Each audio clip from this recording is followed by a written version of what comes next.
मित्रों, लक्ष्मण और उर्मिला की अनसुनी प्रेम कहानी। जिसने भी रामायण पढ़ी है वो राम और सीता की वियोग के दुख से अवगत है, लेकिन केवल कुछ ही लोग एक अन्य जुड़े लक्ष्मण और उर्मिला की पीड़ा से अवगत है। उसकी प्रेम कहानी वो भले ही कम आंका गया हो, लेकिन इसमें कुछ गहरे अर्थ और प्रेम सब शामिल है। एक दूसरे के कर्तव्य और जिम्मेदारी से बंधे हुए हैं। वे 14 वर्ष तक एक दूसरे के बिना कैसे रहे। उर्मिला का जन्म मिथिला के राजा महाराजा जनक और रानी सुनैना के से हुआ था। उनकी 4 बहनें थे, जिसमें वो सीता के सबसे करीब थी। उन्होंने एक मजबूत बंधन बनाया और एक साथ बड़े हुए। दूसरी ओर लक्ष्मण राजा दशरथ और रानी सुमित्रा के पुत्र थे। उनका अपने बड़े भाई राम के साथ भी ऐसा ही घनिष्ठ संबंध था। समय के साथ उनमें से 4 वयस्क हो गए और उनके शादी की तारीख दिन करीब आती गई। महाराजा जनक ने उनके लिए एक भव्य स्वयंवर का आयोजन किया। जब वो बात दशरथ को पता चला तो उन्होंने अपने पुत्रों को स्वयंवर में भाग लेने के लिए भेजा। यह पहली बार था जब उर्मिला ने लक्ष्मण को देखा और उन दोनों को प्यार हो गया। राम के स्वयंवर जीता और सीता से विवाह किया, जबकि लक्ष्मण ने अपने भाग्य के परिणाम स्वरूप उर्मिला को जीत लिया। उनमें शीघ्र ही एक दूसरे के प्रति प्रेम का प्रबल बंधन विकसित हो गया और उनका जीवन जगमगा उठा। हालांकि जब राम ने वनवास के लिए प्रस्थान करने का फैसला किया तो लक्ष्मण ने भीतर का उनके अंदर की प्रेम पर हावी हो गया। उसने उसके साथ जाने का फैसला किया। लक्ष्मण के निर्णय को स्वीकार करना उनके लिए कठिन था और वो बहुत आहत हुई।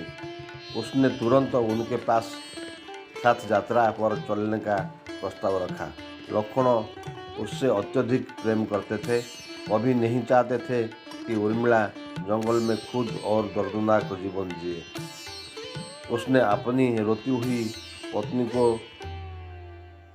सांत्वना देते हुए कहा कि वो महल में ही रहे और शाही महल की देखभाल करे। उसमें भय और पीड़ा से लक्ष्मण की आंखें की ओर देखा।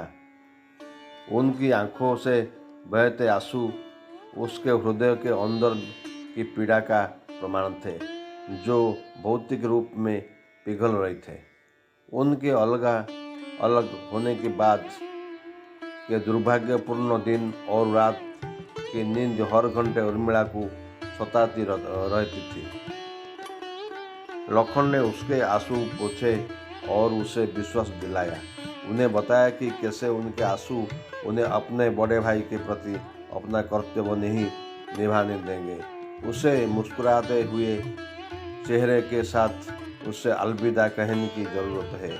बड़ी मुश्किल से अपने आंसू को रोकते हुए उर्मिला ने नकली मुस्कान बिखेरी।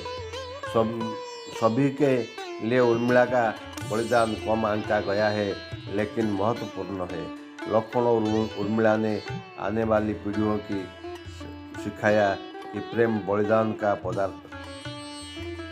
पर्याप्त है और कुछ बलिदान इससे कहीं अधिक मूल्यवान होते हैं। भले ही उनकी प्रेम कहानी व्यापक रूप से ज्ञान नहीं है, लेकिन जो लोग उसके परिचित है उनके मन में उनके बलिदान के प्रति बहुत प्रशंसा और सम्मान है। उनकी जुदाई ने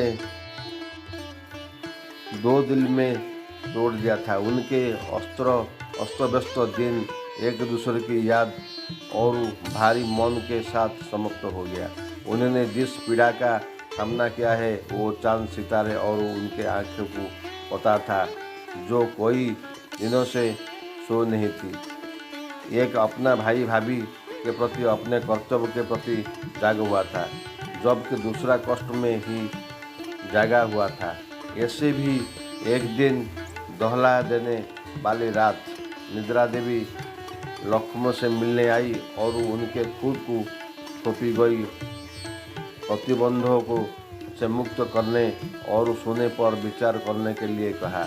लेकिन लक्ष्मण अड़े हुए थे, क्योंकि उनके कर्तव्य किसी भी दुख का आराम बहुत ऊपर था।